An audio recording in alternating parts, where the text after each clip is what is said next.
과 거기 충만한 것과 세계와 그 가운데 사는 자들은 다 여호와의 것이로다. 여호와께서 그 터를 바다 위에 세우시며 강들 위에 건설하셨도다. 문들아 너희 머리를 들지어다. 영원한 문들아 들릴지어다. 영광의 왕이 들어가시리로다. 영광의 왕이 누구시냐? 만군의 여호와께서 곧 영광의 왕이시로다. 아멘.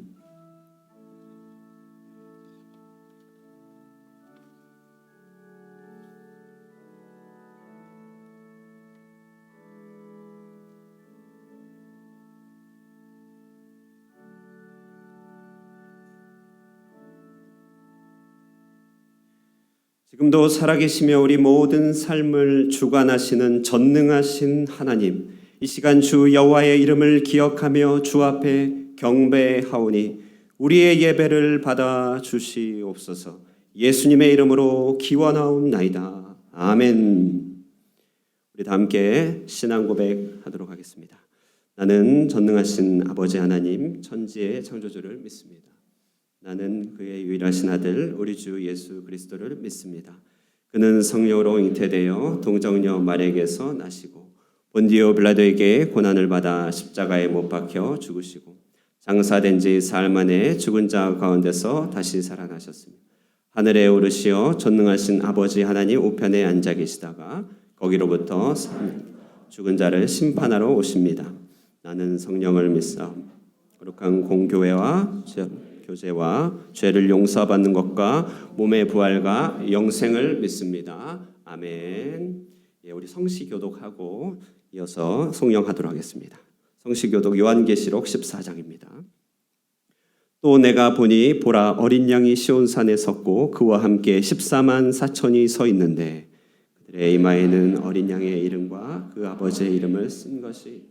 내가 하늘에서 나는 소리를 들으니 많은 물소리와도 같고 큰 우레소리와도 같은데 내가 들은 소리는 검은 곳 타는 자들의 그 검은 고를 타는 것 같다. 그들이 보좌 앞에 네 생물과 장로들 앞에서 새 노래를 부르니 땅에서 속량함을 받은 14만 4천 밖에는 능히 이 노래를 배울 자가 없다. 이 사람들은 여자와 더불어 더럽히지 아니하고 순결한 자라.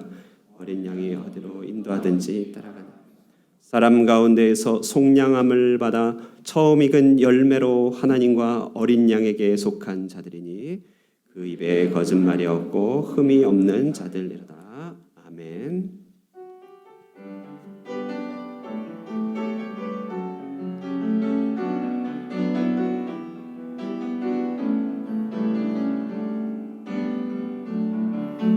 내 평생 사는 동안 주 찬양하리. 여호와 하나님 내 주를 찬양하리. 주님을 묵상함이 즐겁도다. 내 영혼 주 안에서 참 기쁘리. 내 영혼아 주님을 송축하라. 내 영혼아 주님을 찬양하라. 내 영혼아 주님을 송축하라. 내 영혼아 주님을 찬양하라. 내 영혼아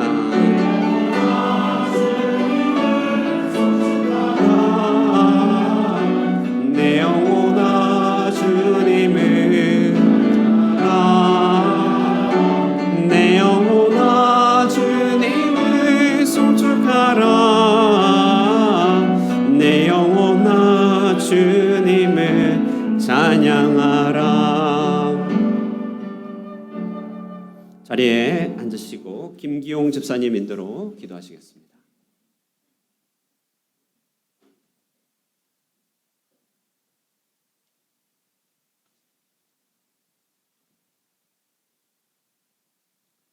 할렐루야. 우리의 참 인도자 되시는 하나님을 찬양합니다.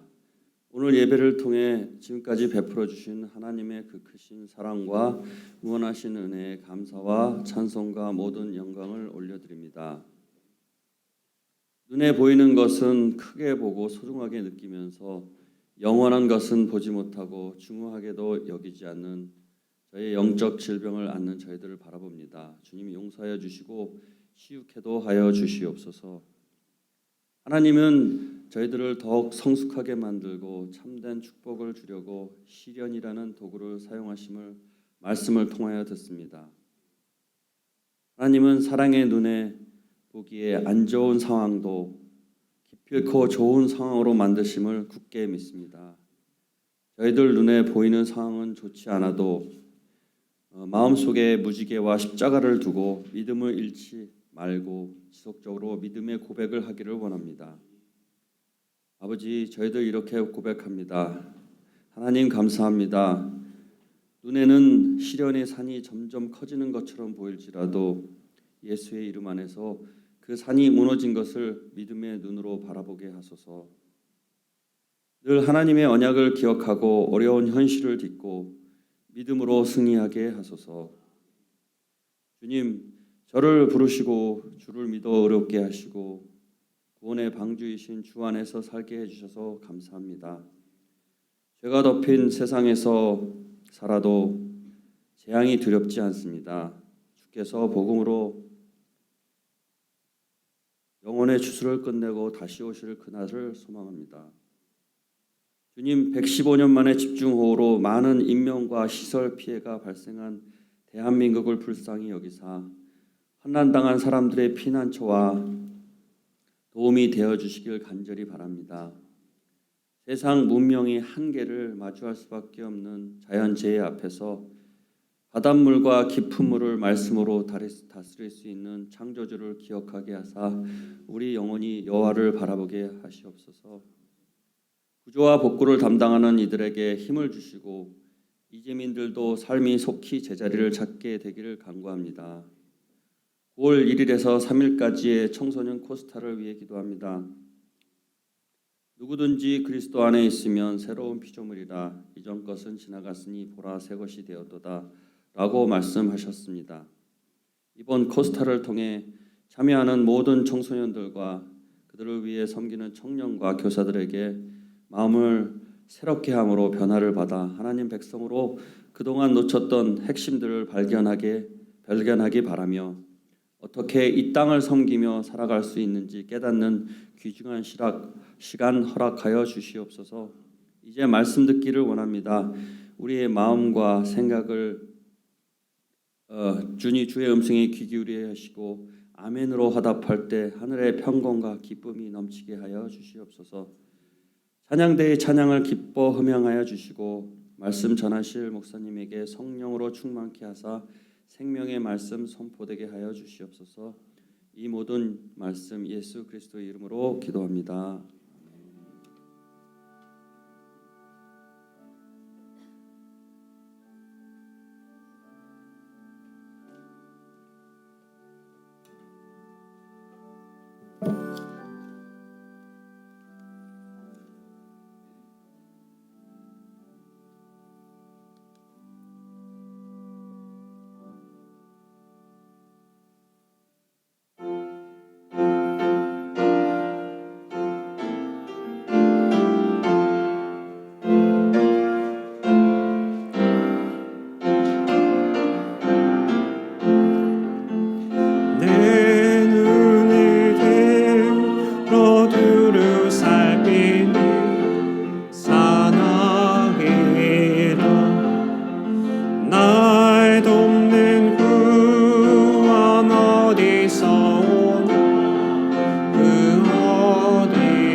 주께서 나의 가는 곳마다 지키시며 졸지도 않고 깨어 계셔서 늘 지키는 이스라엘을 지키시는 쉬지도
이제로부터 영원 무궁히 주 나의 주님 지켜주시리.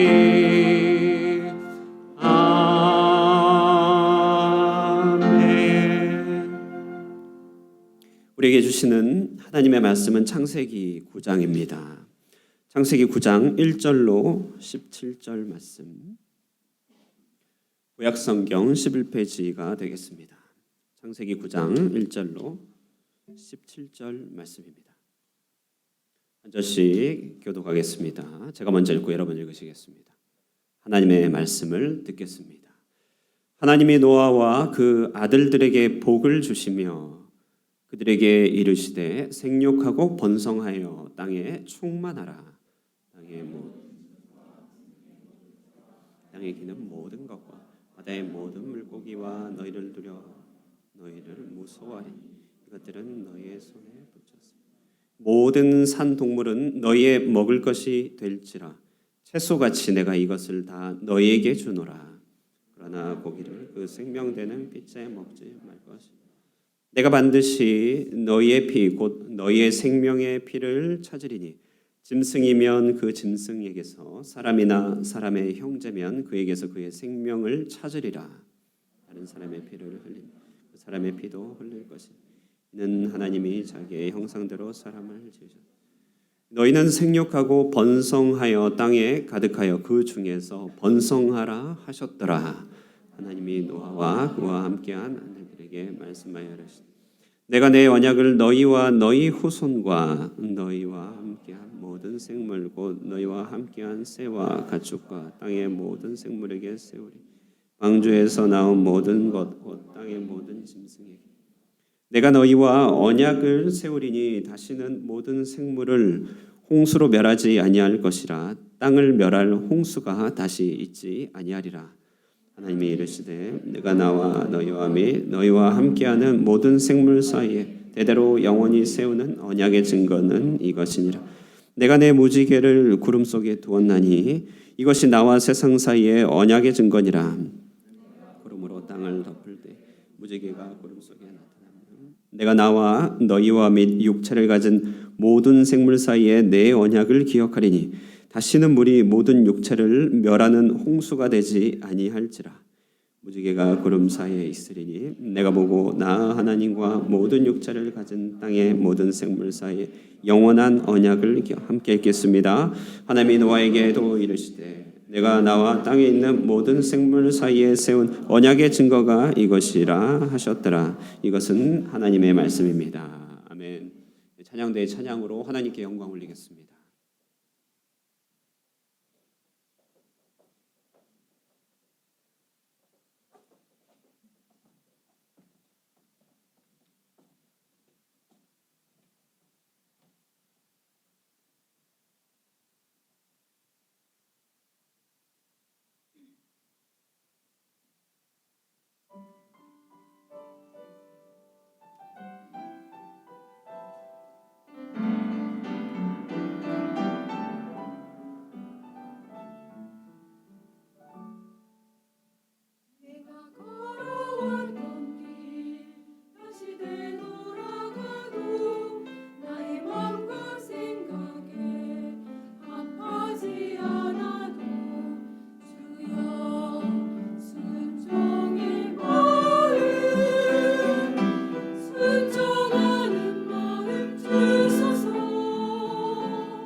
맘대로 살아왔으나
믿음을 허락하소서.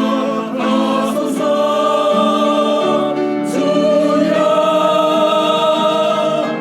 하나님의 방법으로 널 믿음의 사람으로 만드사 더욱 겸손한 마음 더 순종하는 마음 주여 내게 주소서. 더욱 겸손한 마음 더 순종하는 마음 주여 내게 주소서. 주여 주여 내게 주소서.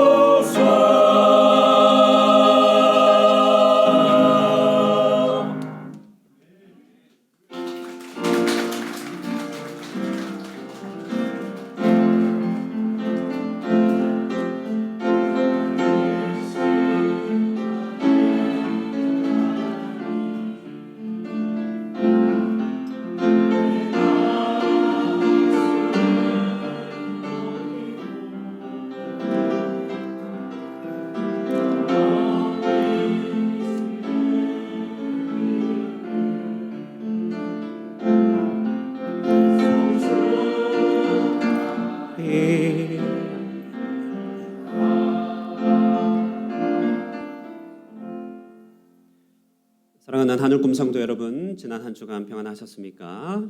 아멘. 우리 서로 교제 인사를 나누겠습니다. 하나님께서 하십니다. 인사 나누겠습니다. 하나님께서 하십니다. 하나님이 하십니다. 여러분께서 기도하시고 소원하시는 일들, 하나님의 뜻들 하나님이 하시는 줄로 믿습니다. 오늘 우리는 다시 창세기로 돌아왔습니다. 고대 이야기를 함께 살펴보게 됩니다. 지금과는 아주 동떨어진 옛날의 이야기, 우리가 기억해야 하는 이유는 바로 하나님의 동일하심 때문인 것입니다. 중력의 법칙이나 빛의 속도가 시간이 바뀌고 환경이 바뀐다고 달라지는 것이 아니지요. 마찬가지로 하나님은 어제나 오늘이나 동일하신 것이지요. 그래서 그 동일하신 하나님께서 어제 행하셨던 바로 그 일이 어제에만 그치는 것이 아니라 오늘 우리에게 적용되는 것이고 앞길을 향한 길잡이와 이정표가 되는 것입니다. 그러므로 성경은 모든 이야기가 우리를 향한 교훈이 되는 것이며 과거에 담겼던 모든 하나님의 이야기들은 미래를 향한 예언이 되는 것입니다. 그런 의미에서 창세기 6장에서 9장까지 이어지는 노아의 이야기는 세상의 종말과 구원을 미리 보게 해주는 놀라운 지침이요 예언이라고 할 수 있을 것입니다. 이것이 바로 성경이 우리에게 가지고 있는 교훈적인 기능, 성경이 우리에게 가지고 있는 예언적인 기능이라고 할 수 있습니다. 디모데후서 3장 13절에서 15절에 이렇게 말합니다.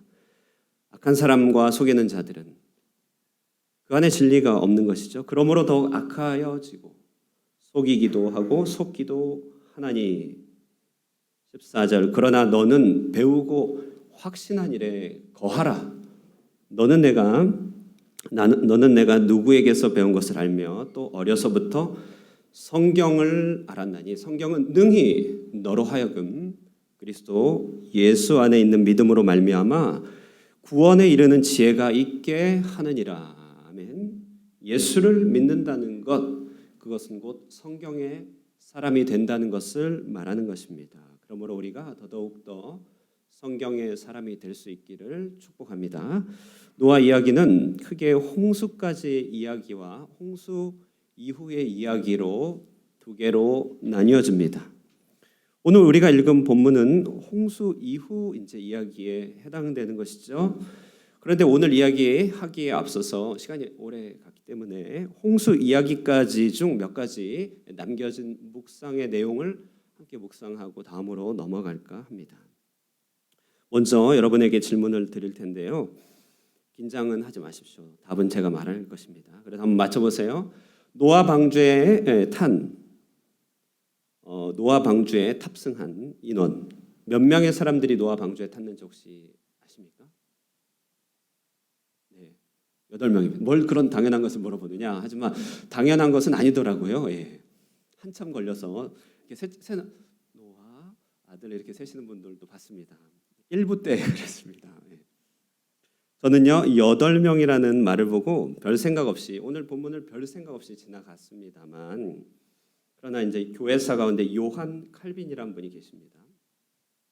종교개혁 시 엄청난 영향을 미친 분인데요. 종교개혁의 이론적 기틀을 짰을 뿐만 아니라 프로테스탄티즘과 자본주의 윤리라고 막스 베버가 쓴 책에 그 자본주의 산업의 기본, 정신적인 기본을 이루어지는 프로테스탄티즘 그 정신 문명이 이 칼빈에 의하여 수립됐다는 사실을 얘기하죠. 그만큼 서구 사회에 막대한 영향을 미친 인물인데요.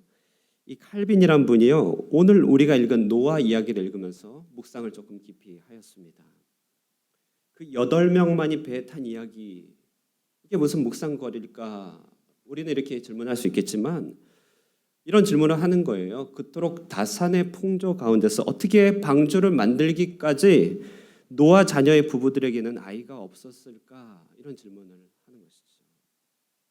언뜻 보면 너무나 지엽적인 이야기 같은데 이것을 통해서 생각보다 깊은 본문의 배경과 영적인 교훈을 얻게 됩니다. 그러고 보니 5장 32절에 노아가 자녀를 생산한 연수를 봤더니 500살 이후라고 기록되어 있습니다. 500살 이후. 이것도 아주 특이한 것입니다. 왜냐하면 창세기 5장의 다른 모든 족장들, 다른 모든 조상들은 100세 전후에서 자녀들을 다 낳았기 때문에 무척이나 뒤늦게 자녀를 낳은 경우라고 할 수 있습니다.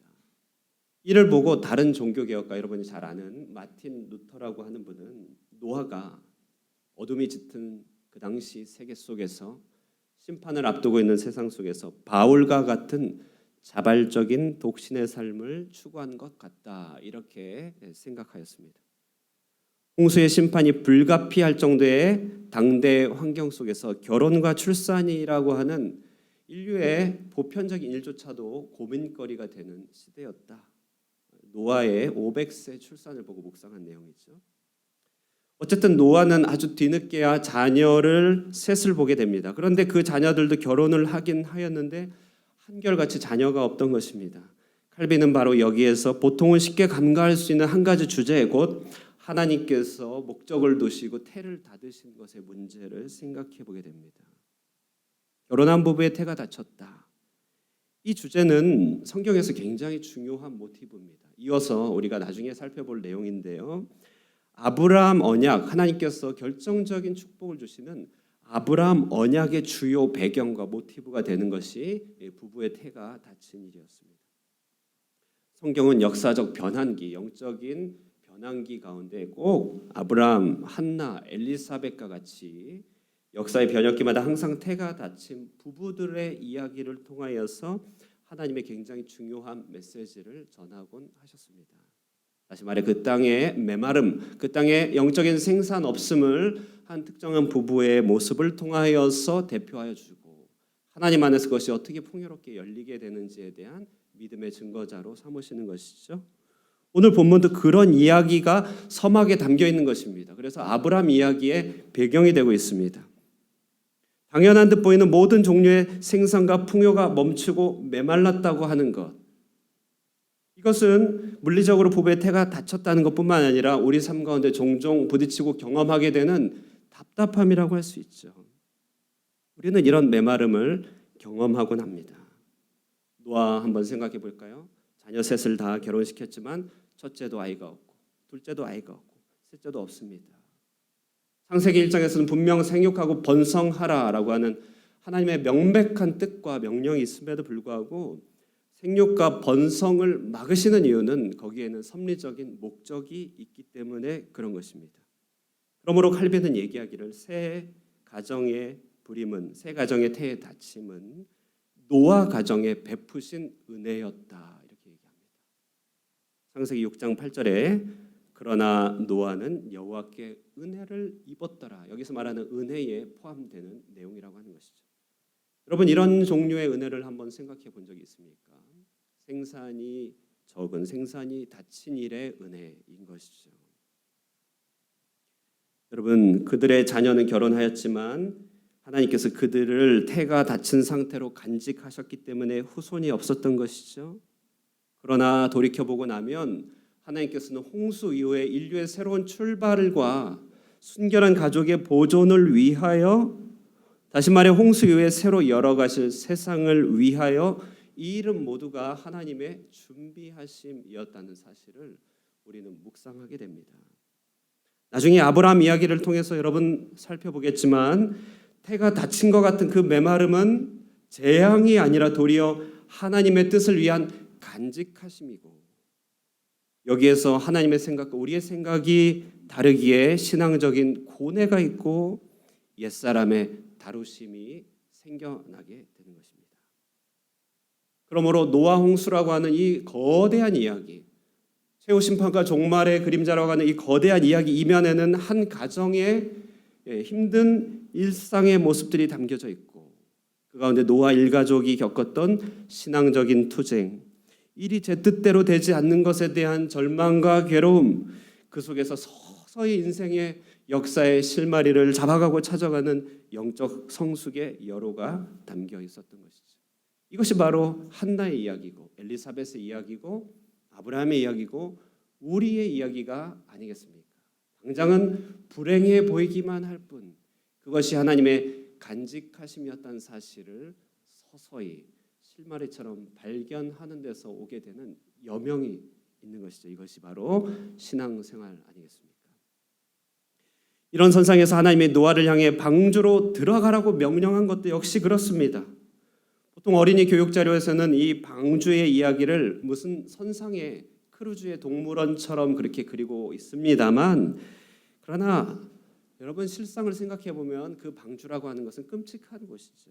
앞서 말씀드린 칼빈 목사님, 이 선생님은 이렇게 말을 하고 있습니다. 7장 1절에 방주로 들어가라, 하나님의 명령. 우리는 명백히 노아가 방주로 들어간 것이 노아가 삶을 버리고 죽음으로 나아간 것과 같다고 말할 수 있습니다. 이렇게 얘기합니다. 방주란 공기 없이 달이나 태양 없이 지상 생활의 모든 도움과 수단이 없는 상태를 말합니다. 하나님은 그를 이끌어 매우 이상한 방식으로 그를 보존하시는 바 마치 사람의 목을 자르면서 너는 살리라 라고 말하는 식입니다. 노아는 무덤에 들어갔고 마치 불쌍하게 죽은 사람처럼 거기 처박혔습니다. 그러나 이는 삶의 소망 때문이었습니다. 하나님의 방식으로 말입니다.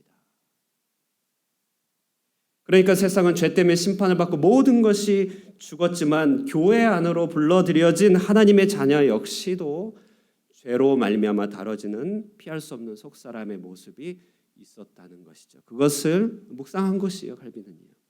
어떤 의미에서 방주 안으로 들어가는 것은 무덤 안으로 들어가는 것과 같은 것입니다. 은혜를 받고 구원의 공동체에 포함되는 것은 위로가 되고 기쁨에 이르지만, 그러나 그것을 세속 환경과 비교한다면 그렇게 꼭 즐거운 일만은 아니라는 것이죠. 수많은 동물들의 냄새, 40여일 동안에 내린 비, 150일 동안의 창일한 바다, 그리고 1년 동안 떠다니는 배 위에서 그 습하고 밀봉되어 있고 환기도 되지 않는 방주 속은 꼭 무덤과 같은 곳이었던 것이죠. 아마 본문에 대한 칼빈의 이런 묵상은 자신이 스위스 제네바에 거주하였던 자기의 삶을 그대로 투영하였던 듯 싶습니다. 당시 천년의 아성인 로마 카톨릭의 미신에 등돌린 개혁가들은 속속들이 스위스로 모였습니다. 그것이 모인 망명자들의 모임이 제네바였습니다.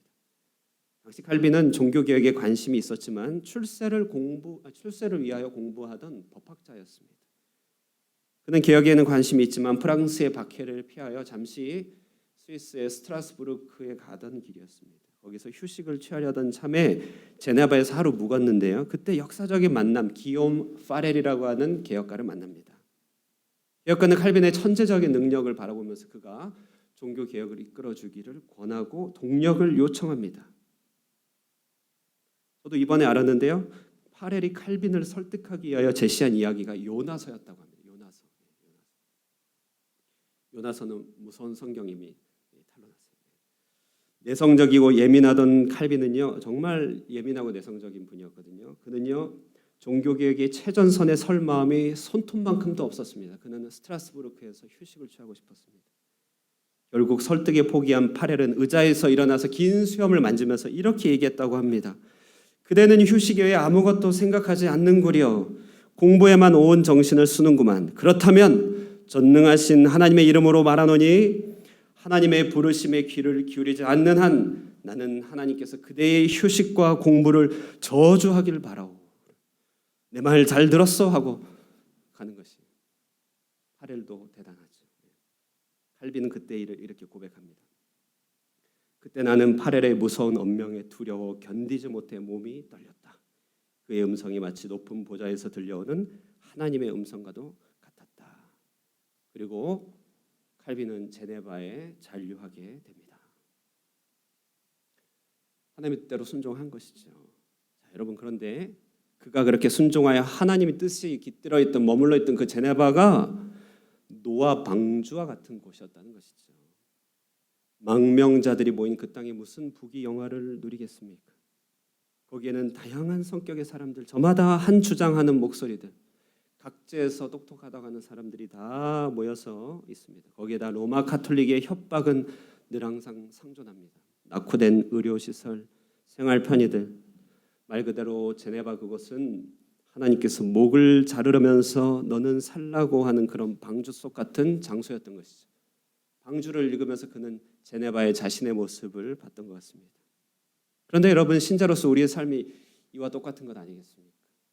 여러분 어쩌면 우리 호치민으로 부름받은 이 땅의 삶이 이런 모습 아니겠습니까? 주님은 분명히 이 땅에서 우리를 피난처요 우리의 삶의 터전으로 불렀습니다만 그리고 여기서 구원의 은총도 줬습니다만 그러나 이 땅은 노아 방주인 것이죠. 좋은 의미에서 노아 방주입니다. 왜냐하면 세상으로부터 차단해 우리로 하나님께 집중하기 때문에 방주 좋은 의미에서 그렇습니다.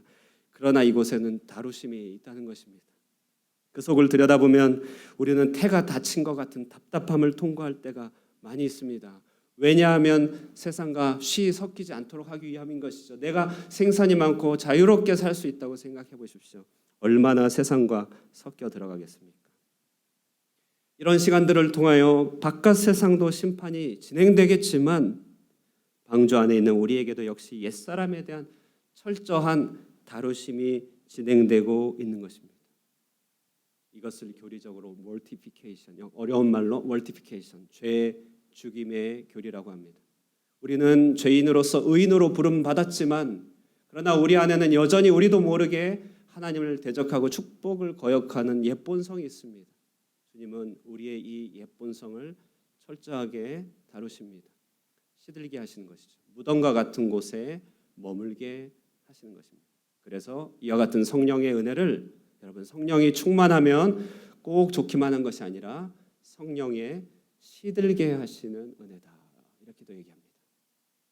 시들어 있는 거 우리는 싫어하잖아요. 그러나 하나님은 생기를 주기 위하여 때로는 시들게 하시는 은혜를 주실 때도 있습니다. 이것이 바로 철저히 십자가에 나의 자아를 못 박는 것 같은 그런 죽음입니다.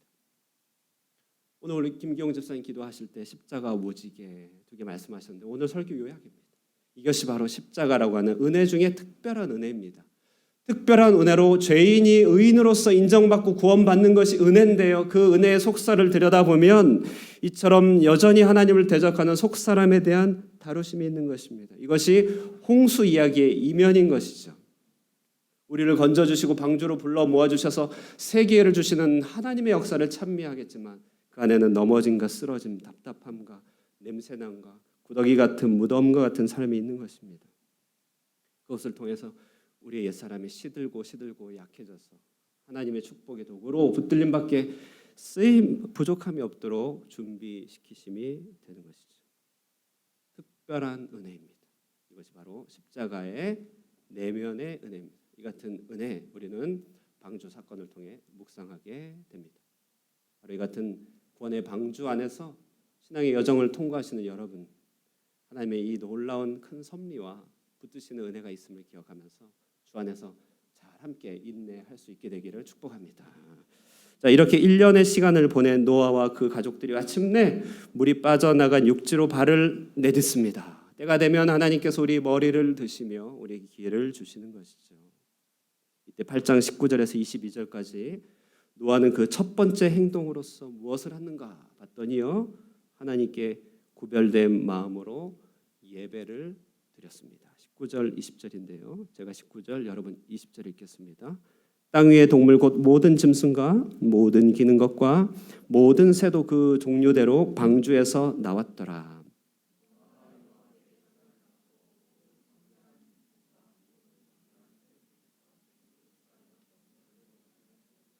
예, 여러분, 모든 것이 막연하고 모든 것이 정함이 없을 때, 인생의 정함과 흔들림만 가득할 때 우리가 가장 먼저 붙들어야 될 것은 무엇이겠습니까?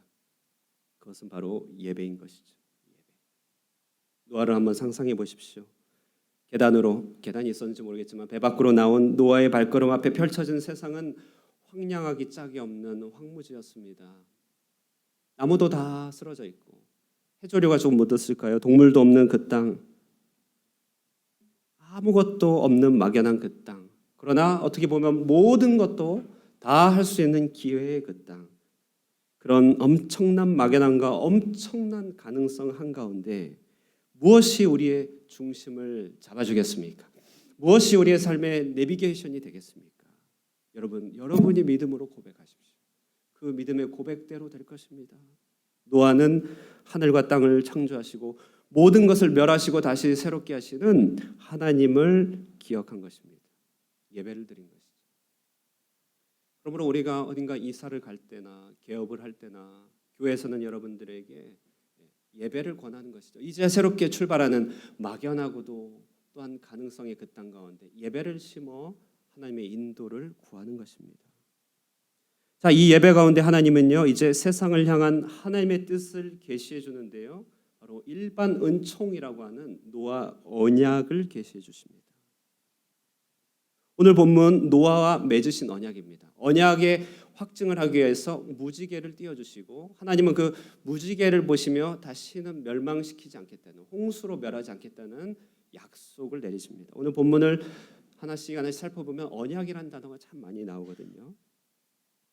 오늘 이 언약은 특별히 앞서 말씀드린 구원의 은혜인, 특별한 은혜인 십자가의 은혜와는 조금 구별되는 모든 민족, 모든 사람들을 향하여 보편적으로 열린 하나님의 넓은 사랑의 언약, 넓은 사랑의 은혜를 말하고 있습니다. 오늘 보면 특별히 여러분 온 세상을 상대로 무역과 비즈니스를 하시는 분들에게 직접 해당될 것입니다. 이제 교회의 울타리를 떠나서 삶의 현장으로 갈 때 항상 적용되는 말씀입니다. 세상 속에서 치열하게 살아가는 모든 여러분들, 한창 공부를 해야 되는 모든 학생에게 적용이 되며 그들의 땅에서도 하나님의 살아계심을 보여주는 본문, 바로 오늘 본문입니다. 일반 은혜인 것이죠. 1절 말씀 한번 보실까요? 오늘 9장 1절 말씀 함께 읽겠습니다. 시작. 하나님이 노아와 그 아들에게 복을 주시며 그들에게 이르시되 생육하고 번성하여 땅에 충만하라. 예, 이 본문은 어디에서 많이 본 본문이죠. 그것은 창세기 1장에서 인류 최초의 아담을 창조하실 때 범인간에게 주신 하나님의 약속이고 명령입니다. 세상이 패망했고 세상이 심판당했고 다시 시작할 때 하나님께서는 또 동일한 메시지로, 동일한 명령으로 온 세상 앞에 자신의 명령과 뜻을 선포하십니다. 그것은 생육하고 번성하고 땅에 충만하라라고 하는 것이죠. 우리는 왜 국가적인 성장을 계속해서 추구합니까? 우리는 왜 합법적인 방식으로 부를 증대할 수 있습니까? 그것은 바로 생산을 향한 하나님의 뜻이 여기에 담겨 있기 때문에 그렇습니다. 7절에도 말하고 있습니다. 너희는 생육하고 번성하며 땅에 가득하며 그 중에도 번성하라 하셨더라. 오늘 노아, 물 밖으로 나온 노아에게는 하나님에 대한 큰 두려움이 있는 것이죠. 그것은 세상의 기반이 언제든지 흔들릴 것이라는 그런 두려움입니다.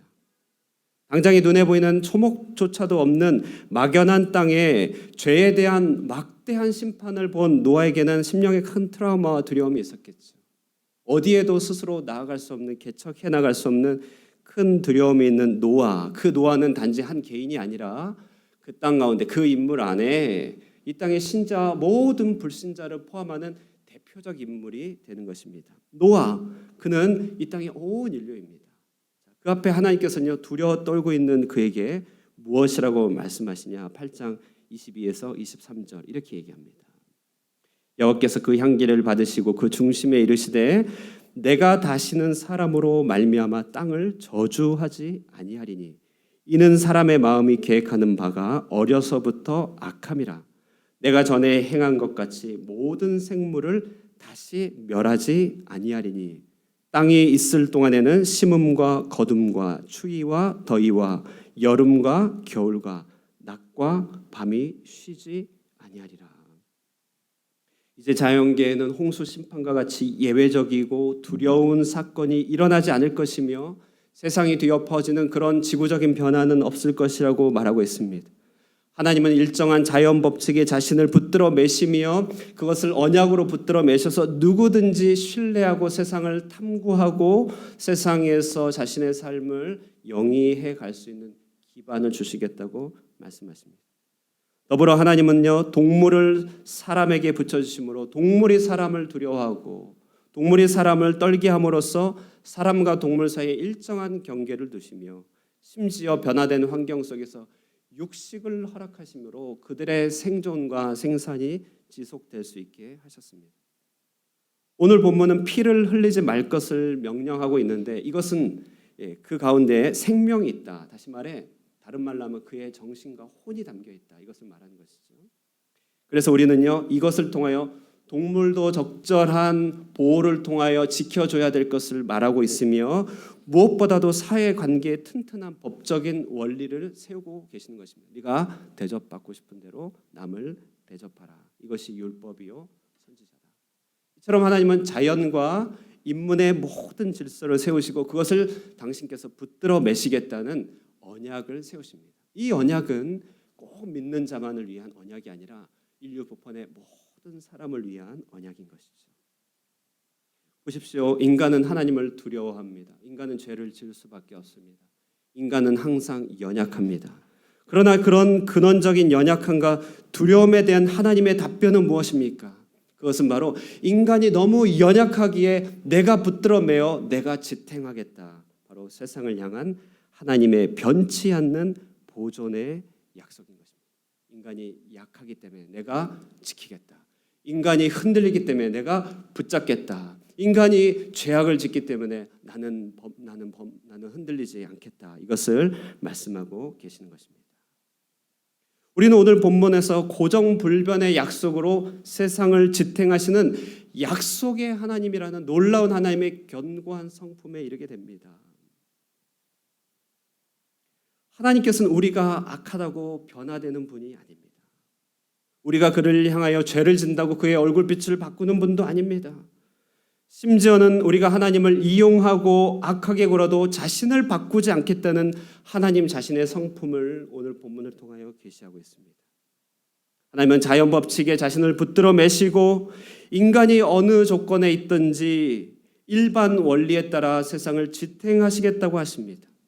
사람들이 하나님을 알든지 모르든지 그것조차 초월하시는 하나님, 심지어는 하나님을 외면하고 다른 신을 섬긴다 할지라도 그들을 위하여 빛과 모든 좋은 것들을 아끼지 아니하시는 하나님 당신의 팔을 거두지 않으시는 하나님의 견고한 사랑을 보게 됩니다. 그러므로 여러분 우리는요 해가 뜨고 계절이 바뀌는 것 당연한 이치라고 생각하겠지만 그 이면에는 이처럼 하나님의 견고한 약속과 붙드심이 담겨 있습니다.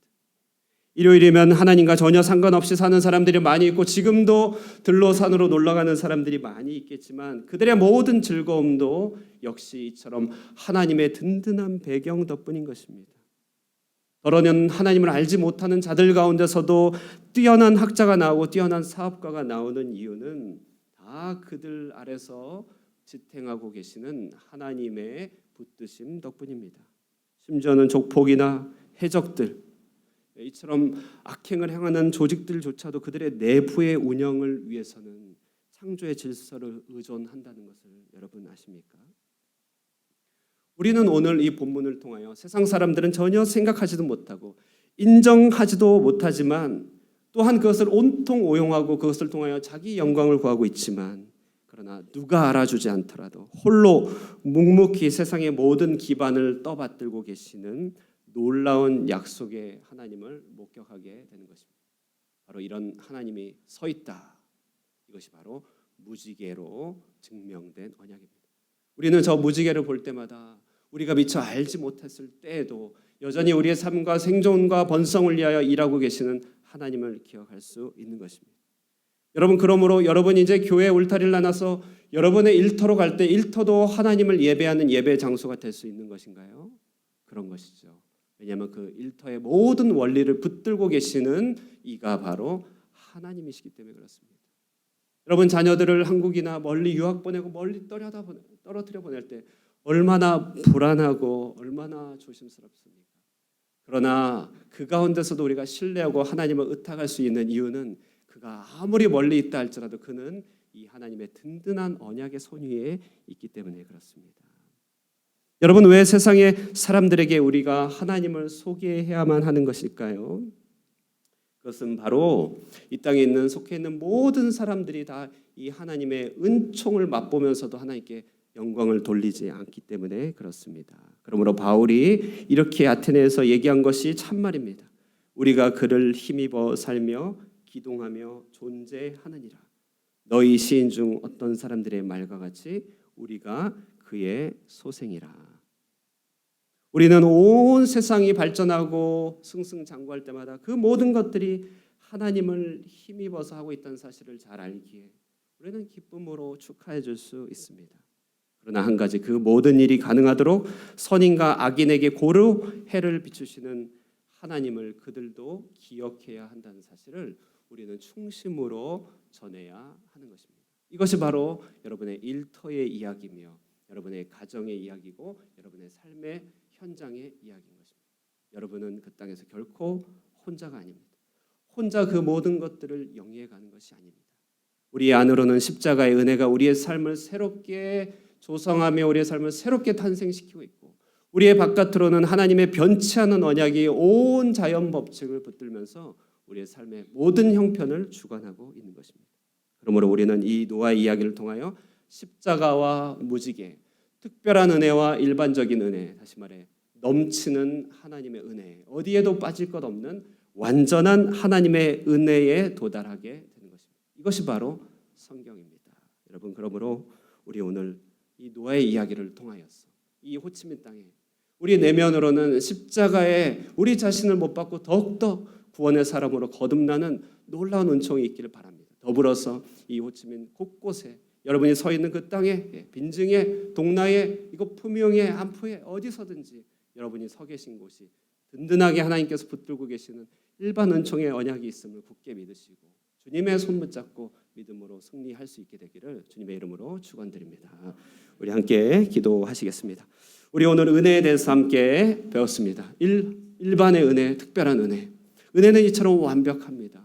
구원을 위하여 우리의 속사람을 거듭나게 하시는 십자가의 은혜가 있으면서 온 땅을 붙드시는 하나님의 놀라운 무지개의 은혜가 있는 것입니다. 세상 사람들은 그것을 알지 못한다 할지라도 우리는 그것을 압니다.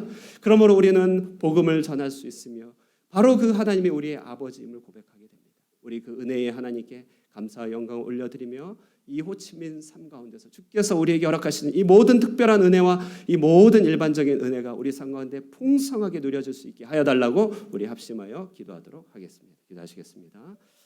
살아계신 하나님 아버지 감사합니다. 오늘 이 하나님의 말씀을 듣고 하나님의 아버지 음성을 듣습니다. 하나님, 그렇습니다. 우리 자신으로는 항상 부족하고 항상 연약합니다. 우리는 넘어집니다. 그 가운데서 아버지 하나님이시 우리 자신의 한계를 느낍니다. 이것이 바로 하나님을 대적한 우리 옛사람의 벗겨냄이고 아버지 우리 아버지 옛사람을 십자가에 못 박음입니다. 우리는 이 안에서 우리 자신을 십자가에 못 박습니다. 하나님 아버지, 호치민이 제네바와 같은 곳이며 노아 방주와 같은 곳입니다. 하나님, 어디에서든지 하나님 아버지 우리의 삶이 하나님 주님께 붙들려 있습니다. 이것이 깨어지고 넘어지고 약해지길 원합니다. 하나님, 내가 내 자신을 자랑하고 내가 내 교만을 아버지 의지하였던 모든 죄성을 내려놓습니다. 그러므로 더불어 하나님 일반으로 붙드시는 하나님의 은혜를 붙들면서 아버지 온 땅에서 하나님 붙드시는 하나님을 붙이시고 의지하여 하나님을 예배하며 그곳에서 하나님의 이름을 인정하며 하나님을 높이는 아버지여 예비의 삶을 살게 하여 주시옵소서.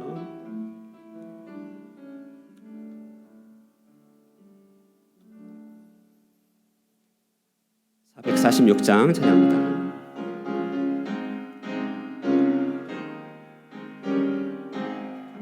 음성 외에는 참 기쁘고 날 사랑하신 주 늘 계시옵소서.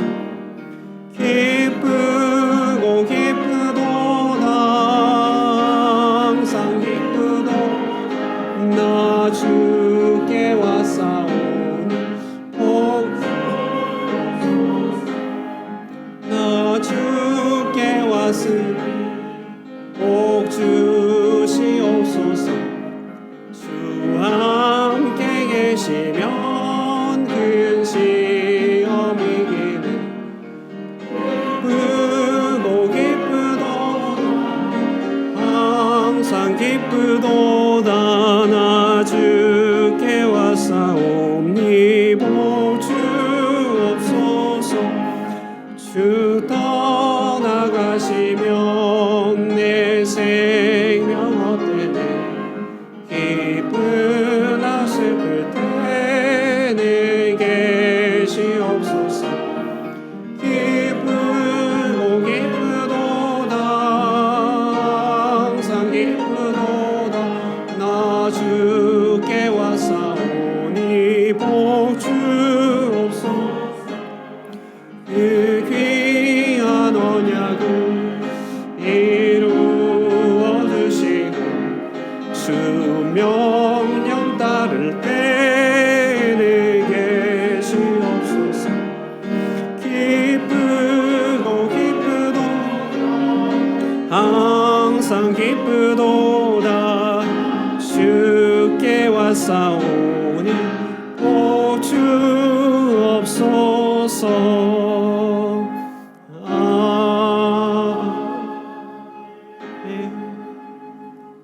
봉헌하시겠습니다.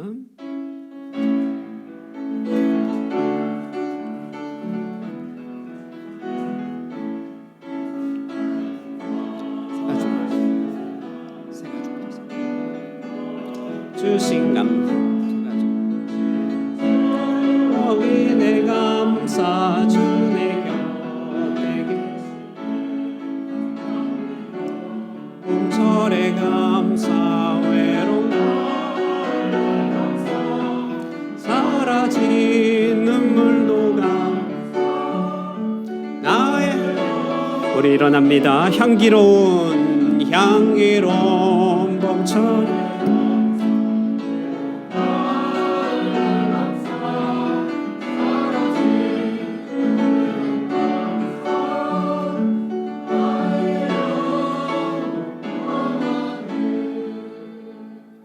전능하신 하나님, 우리를 사랑하여 주시는 놀라운 사랑의 주님을 이 시간에 송축합니다. 주께서 말씀하신 바 배 위에 있는 우리들에게 다가오실 때 하나님, 우리는 연약하고 약하여지며 우리 자신에게 실망하고 우리의 여러 가지 어려운 형편으로 낙담하지만 주께서 다가오셔서 안심하라, 나니 두려워 말라. 우리 안에서 새 일을 창조하시고 새 생명의 역사를 행하시고 계시는 분이 십자가의 주님이심을 우리에게 보여주시니 감사합니다. 그러므로 우리의 모든 역경과 어려움 가운데서 두려워 말고 절망하지 말고 우리의 새 사람을 위하여 놀라운 일을 행하고 계시는 전능하신 하나님을 늘 바라보게 하여 주시옵소서. 거듭난 우리의 심령으로 온 땅을 향하여 나아갈 때 이 땅을 붙들고 계시며 주님의 그 일반적인 은혜로서 삶의 원리를 지탱하고 계시는 전능하신 하나님을 의지하여 나아가게 하여 주시고 언제 어디서든지 일하고 계시며 그 자리에 계신 주님을 기억하며 주님 앞에 예배 올려드리는 참다운 예배자가 될 수 있게 하여 주시옵소서. 그러므로 주님의 손을 붙잡고 우리의 삶의 현장 가운데서 승리를 향하여 나아가길 원합니다. 거룩하신 주님, 이 은혜를 기억하며 우리의 삶에 자그마한 것들 주님 앞에 올려드립니다. 주님, 이 예물을 올려드릴 때 우리의 모든 믿음, 우리의 온 인격을 다하여 주님을 경배하오니 우리가 드리는 예물을 흠량하여 주시옵소서. 이 예물이 쓰이는 곳마다 놀라운 하나님의 은혜가 온 세상에 전파되게 하여 주시고 합당하게 쓰여져 하나님께 영광이 되게 하여 주시옵소서. 한 주간의 삶을 이제 주님 앞에 의탁드립니다. 말씀과 같이 동행하여 주시고 우리의 터전이 되시는 하나님께서 늘 우리를 지켜주셔서 주님의 손 붙잡고 승리케 하여 주시고 어떤 어려움과 낙담 가운데서도 조급하지 않으며 절망하지 않으며 주님과 늘 동행하는 승리의 삶 살 수 있도록 이 한 주의 삶을 붙들어 주시옵소서. 병약한 것들, 연약한 것들 치료하여 주시고 막혀진 인생길 열게 하여 주시며 우리의 눈과 귀를 열어서 늘 주님을 바라보고 주의 음성 들으며 살아갈 수 있게 하여 주시기를 간절히 바라옵고 살아계신 예수님의 이름으로 기도드리옵나이다. 아멘. 이제는 우리 주 예수 그리스도의 은혜와 하나님 아버지의 극진하신 사랑과 성령 하나님의 교통하시는 역사가 주님의 완전하신 은혜를 의지하여서 한 걸음씩 주님과 동행하기로 결단하는 사랑하는 하늘꿈의 모든 권속들과 함께 예배한 예배자 위에 영원토록 함께 있을지어다. 아멘.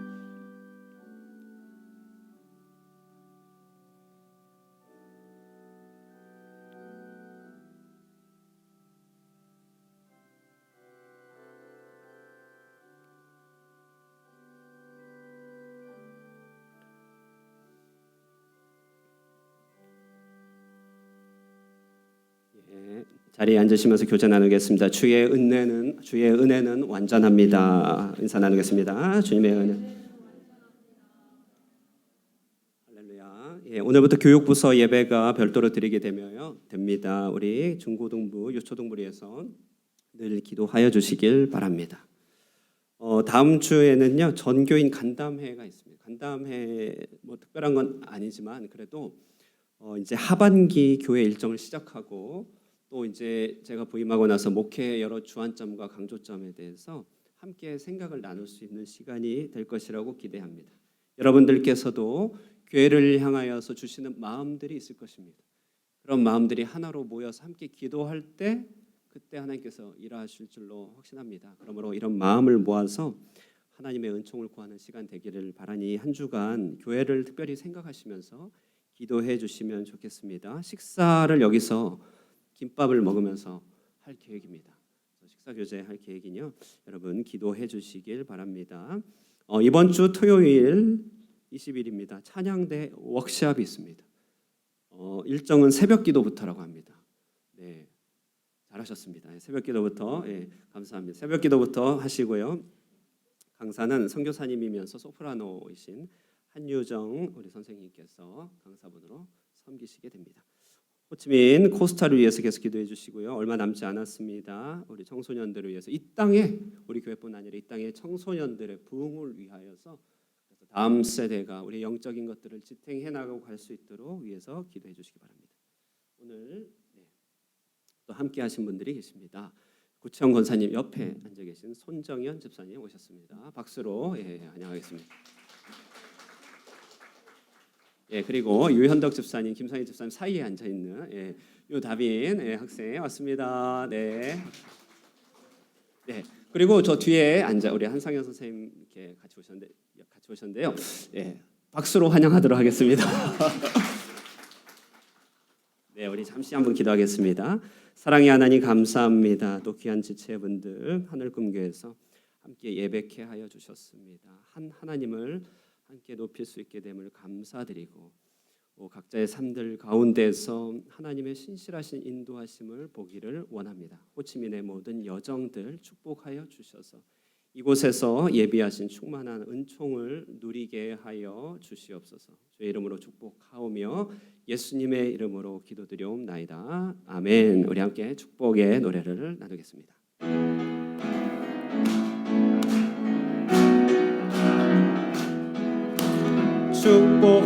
축복합니다. 주님의 이름으로 축복 합니다. 주님의 사랑으로 이곳에 모인 주의 거룩한 자녀에게 기쁨과 주님의 사랑이 충만하게 넘치기를